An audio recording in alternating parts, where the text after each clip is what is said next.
Now, the one thing about the MAC, Elton, is that usually they've had these big non-conference games on the road. Right. Now these teams are coming to the MAC schools.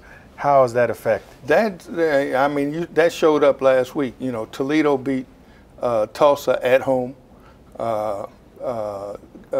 Ohio University beat Kansas at home. Now, they probably would have beaten them at Kansas too, Right. But still, Akron had Iowa State on the ropes into the third quarter at home, and that's the big thing. Now they're starting to get these opportunities with these teams on their home. Now, granted, they're not going to get Ohio State and Alabama and those teams at home, but they are getting some power conference teams on their home stadiums, and this opens the door for a lot of upsets, which, you know, MAC teams should be able to get, again, on their home turf. So going forward, you know, the opportunity should increase there, and, you know, MAC teams should be able to pay off. Now, what are some of the games coming up this week? The big game, well, there's a couple. Kent State is at Louisville. Now, granted, Kent State's not going to win that game, but if you're peeling the onion a little bit, Kent State's defense is starting to show up.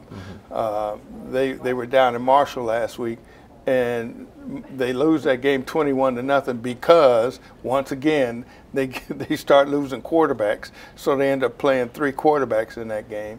And Marshall, while again the final score was 21-0. Marshall's last two touchdowns come in the last 3 minutes of the game when their defense is just wore out.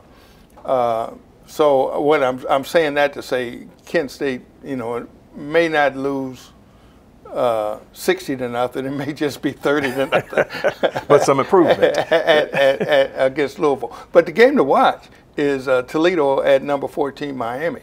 That's a game where the Rockets, if they're on their game, Miami hasn't played since September 6th.